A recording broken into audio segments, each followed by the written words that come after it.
ትናንትናው ዕለት በተደረገው የፓርላማ ስብሰባ ጠቅላይ ሚኒስትር አብይ አህመድ ባለፉት ዓመታት በትግራይ ላይ በተደረገው ጦርነት የኤርትራን ጦር መግባት በተመለከተ ገዱ አንዳርጋቸው ምስክር ይሆናሉ ለማህበረሰባቸው ሲሉ ይመሰክራሉ ማለታቸው የሚታወስ ነው።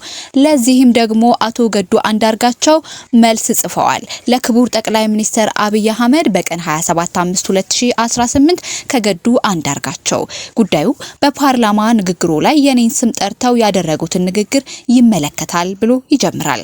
ጥር 26 ቀን 2018 ዓ.ም በፓርላማ ቀርበው ባደረጉት ንግግር ከኤርትራ ጋር የተፈጠረውን አለመግባባት መንስኤ በተመለከተ እኔን በእማኝነት ቆጥረው ማብራሪያ መስጠቱን ሰዎች ቆርጠው በላኩልኝ የቪዲዮ ቅጂ ተረድቻለሁ። እርሶም በዚህ ንግግሩ እንደገለጹት ጉዳዩ በታሪክ መዝገብ በአግባቡ ይቀመጥ ዘንድ የነበረው ሁኔታ ምንም አይነት መጨመርም ሆነ መቀነስ ሳያስፈልገኝ በነጻ ህሊና እንድገልጽ የእርሶ ንግግር አስገድዶኛል።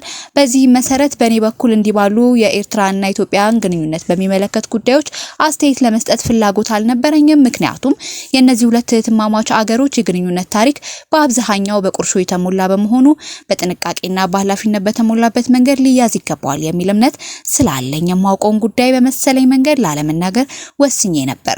መቼም የትግራይ ጦርነት ተጀምሮ በፕሪቶሪያ ስምምነት እስኪቆም ድረስ የኤርትራ ጦር ከኢትዮጵያ መከላከያ ሰራዊት ጎን ሳይሰለፍ የቀረበት ጊዜ ያለም አይመስለኝም።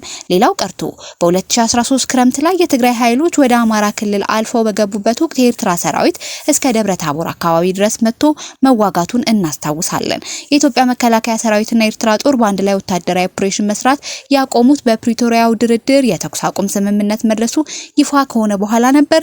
እስከዚያ ድረስ ግን የአንድ ሀገር ሰራዊት በሚመስል ሁኔታ አብረው ነበሩ።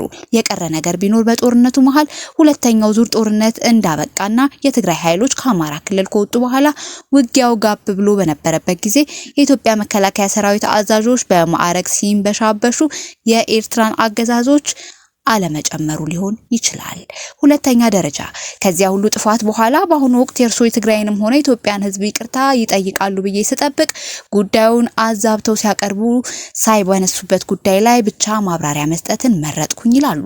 በትግራይ ክልል በነበረው ጦርነት የትግራይን ኃይሎች ጨምሮ በጦርነቱ ተሳታፊዎች አማካኝነት የደረሰው ጉዳት የትግራይን ህዝብ ለማመን በሚከብድ ሁኔታ እንዲደቅ ያደረገ በመሆኑ ለዚህ ድርጊት አንድ አካል ብቻ ተጠያቂ አድርጎ እኔ ከደሙ ንጹህ ነኝ ለማለት መሞከር ከህግ ከፖለቲካና ከሞራል ተጠያቂነት ሊያድን ካለመቻሉም በላይ መሰል ጥፋት ዳግም እንዳይደገም ተገቢውን ትምህርት እንዲወስድ ያደርጋል። እውነቱን ለመናገር በዚያ ጦርነት ወቅት የትግራይ ህዝብ ማንም ወገን የተጎዳ ብሎ ከጎኑ የሚቆምለት መንግስትም ሆነ ሌላ ወገን አልነበረውም። የነበረውም የመንግስት ጫና ተቋቁሞ በተወሰነ ደረጃ ከትግራይ ህዝብ ጎን መቆም የቻሉ ጥቂት ኢትዮጵያን ፖለቲካ ሰዎች፣ ዓለም አቀፍ ድርጅቶችና የተወሰኑ የውጭ መንግስታት ብቻ ነበሩ ማለት ይቻላል። ይህ የኛው የኢትዮጵያውያን እውነተኛ አስቀያሚው የቅርብ ጊዜ ታሪካችን ነው። ሶስተኛ ደረጃ እኔ እግዚአብሔር ደጉን አመላክቶ ከትግራይ ህዝብ ጋር ያሉትን አስከፊና የተበላሸ ግንኙነት ቢያሻሽሉ ደስ ከሚላቸው ሰዎች አንዱ ልሆን ይችል ነበር። ነገር ግን ባለፈው ስህተቱም ምንም አይነት የመቆጨት ምልክት ካለማሳየቱ በላይ ለዚያ ሁሉ የሰው እልቂት፣ ንብረት ማውደም፣ ማህበራዊ ምስቅልቅልና የሀገርን ህልውና የሚፈታተን ቀውስ የራስዎን የፊት አውራሪነት ድርሻ ሳይመለከቱ ሌላ ተጠያቂ ፍለጋ ሲዋትቱ ሳይ አግራሞትን የጫረብኝ ከመሆኑ በላይ አሁን ያለው ምስቅልቅል የወጣ ሀገራዊ ሁኔታ ያነሰን ሊመስል ሌላ አዲስ ቀውስ ለመፍጠር እየተንደረደሩ ስለመሰለኝ ጠንካራ ስጋት አድሮብኛል። ምክንያቱም ከላይ እንደገለጹት እስካሁን በህዝብ የተፈጸሙት አገራዊ ጥፋቶች ዋነኛ መነሻ ምክንያታቸው የእርሱ አገዛዝ ሆኖ ሳለ ሁልጊዜ ምርጫዊ ፈጠራ ምክንያት ሊያቀርቡ ይሞክራሉ። የትግራይ ጦርነት፣ በአማራ ህዝብ ላይ እየተፈጸመ ያለው ዘርፈ ብዙ ጥፋት፣ ማለቂያ የሌለው የኦሮሚያ ክልል ጦርነት፣ ቤኒሻንጉልና የቅርቡን የጋምቤላን ግጭት ጨምሮ በሌሎች የአገሪቱ አካባቢዎች ብዙ ጥፋት ያስከተሉ አገራዊ ቆሶች የተፈጠሩበት በዋናነት በእርሱ አገዛዝ ደካማነትና ያለ ግጭትና ጦርነት በስልጣን ላይ መኖር አልችልም ከሚለው የተሳሳተ አስተሳሰቡ የተወሰዱ ችግሮች ናቸው።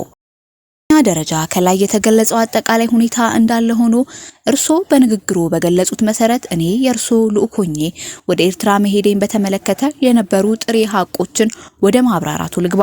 በመጀመሪያ ደረጃ የትግራይ ጦርነት ከተጀመረ በኋላ እኔ የውጭ ጉዳይ ሚኒስተር እንደነበርኩና በትግራይ ህዝብ ላይ የተፈጸመውን ወንጀል በተመለከተ መልእክተኛው ሆኜ ወደ ኤርትራ ተልኬ እንደነበር በፓርላማ ንግግሩ የገለጹት ሙሉ በሙሉ ሐሰት ነው። ይህ የለየለት ቅጥፈት መሆኑን እኔ ብቻ ሳልሆን እርሶም በሆኑ የማዋሸት ሱስ ሆኖቦት ካልሆነ በቀር በአዲስ መልስ ሊያስፈጽሙት ላቀዱት የጥፋት ፕሮጀክት ህዝብን አወናብዶ ለማነሳሳት ያግዘኛል ብለው ካላሰቡ በስተቀር ሁለቱም ጉዳዮች ለማንኛውም የኢትዮጵያን ፖለቲካ ለሚከታተል ሰው ሁሉ ግልጽ ነው። እኔ ከውጭ ጉዳይ ሚኒስተርነት የተነሳሁት የትግራይ ጦርነት በተጀመረ ማግስት ማለትም ከጥቅምት 25 2013 ዓ.ም ጀምሮ ነው። መቼም ይሁን ጉዳይ ይዘነጉታል ተብሎ አይጠረጠርም። አሁንም ሌላ በህዝብና በአገር ላይ ለመፈጸም የሚያውጠነጥኑ የጥፋት አሻጥሮች ኖሮት ለማምታታት የሚጠቀሙበት ነገር ከሌለ በስተቀር የኔ ውጭ ጉዳይ ሚኒስተርነትና ወደ ኤርትራ መሄድ የማይገናኙ ጉዳዮች ናቸው። በአምስተኛ ደረጃ ከትግራይ ጋር ጦርነት ተያይዞ በህዝብ ላይ የደረሰው ከፍተኛ ጉዳት በተመለከተ እርሶ ህዝቤን አታጎሳቅሉ የሚል መልእክት አስይዘው እኔን ወደ ኤርትራ የላኩኝ መሆኑን እንዳረጋግጥ ምስክርነት ጠርተውኛል። ክቡር ጠቅላይ ሚኒስተር ከዚህ ላይም ትልቅ ስህተት ፈጽመዋል። እኔም ማውቀው ሀቅ ከዚህ የተለየ በመሆኑ በዚህ ረገድ ጥሩ ምስክር ልሆኑት አልችልም። እንደርሱ ከእውነት ጋር የተጣላ ሌላ ምስክር ቢፈልጉ ይሻላል። እኔ ለትግራይ ህዝብ ያሉትን አመለካከት እንድናገር ከፈለጉ የማውቀው እውነት እርሱ ከተናገሩት በእጅጉ የተለየ ነው። በእውነት ለመናገር በዚያ ወቅት የምር የሚያስቆጣውና ሌሎች እንደ ጠላት እንዲያዩ ከሚያደርጉት ጉዳዮች ውስጥ አንዱና ምናልባትም ዋነኛው የትግራይን ህዝብ መበደል ማንሳት ነው። ለእኔው ለራሴ ያሉኝን ላስታውሶ በ3 ሳምንት ውጊያ የህወሓትን ኃይል ሰባብረን መቀሌን ተቆጣጥረናል የሚለውን ደስታ ለማብሰር በተጠራው የሥራ አስፈጻሚ ኮሚቴ ስብሰባ ላይ የነበረን የግምገማ ሐሳብ መሰረት በማድረግ አንድ ሐሳብ አንስቼ ነበር። ቀርቦ የነበረው ግምገማ የትግራይ ህዝብ በሰሜን እዝ ላይ የተፈጸሙትን በገለልተኛ ይመለከት ነበር የሚል ነበር። እኔም በዚሁ የግምገማ ሐሳብ ላይ በመመርኮዝ ህዝቡ እንዲረጋጋ፣ ስርዓት አልበኝነት እንዳይፈጠር፣ ወታደሩ በአሸናፊነት በበቀል መንፈስ ህዝብ እንዳያንገላታ ጥንቃቄ መደረግ አለበት። ቶሎ ብሎ የሲቪል አስተዳደር እንዲያቋቁምና በራሱ ልጆች እንዲተዳደር መደረግ ይኖርበታል።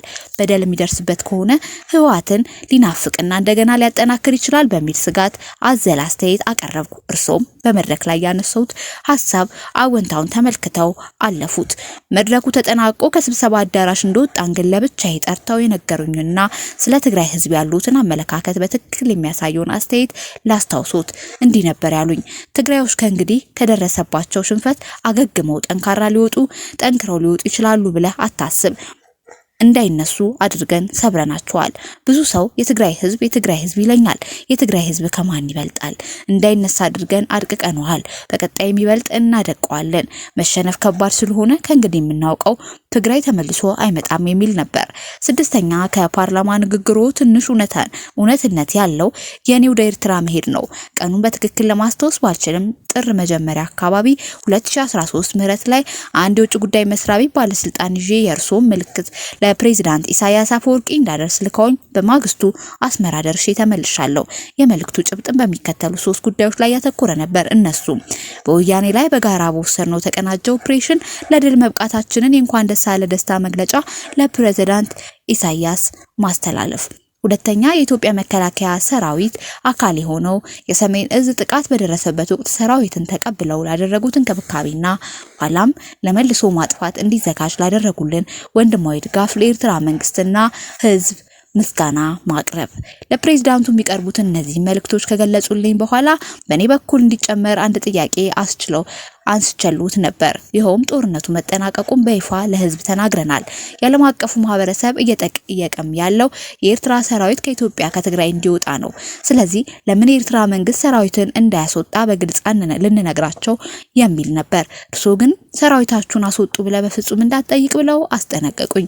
ከዚያም የሰጡኝን ተልዕኮ ተቀብዬ ተለያየን። ከዚህ ውጭ የትግራይ ህዝብ በተመለከተ ያነሱልኝም ሆነ የሰጡኝ ምንም አይነት መልእክት አልነበረም። በወቅቱም የእርሱ ጭንቀት ከተከፈተብን የሰብአዊ መብት ጥሰት ክስ ሊያስከትልብን የሚችል ጣጣ ነው እንጂ የትግራይ ህዝብ ላይ የደረሰው መከራ በፍጹም አጀንዳውት አልነበረም። አዲስ አበባን በተመለስኩ በማግስቱ ለእርሶ ስልክ ደውዬ ከፕሬዝዳንት ኢሳያስ ጋር ስለነበረን በጎ ውይይትና ሰብአዊ መብትን ከነሱ በተመለከተ ሁላችንም አስፈላጊውን ጥንቃቄ ማድረግ አለብን በማለቱ ሪፖርቱን አቅርቤሉት የስልክ ንግግራችን ተቋጨ። እኔም ማውቀው እውነታ ይህ ነው። አመሰግናለሁ። ገዱ አንዳርጋቸው።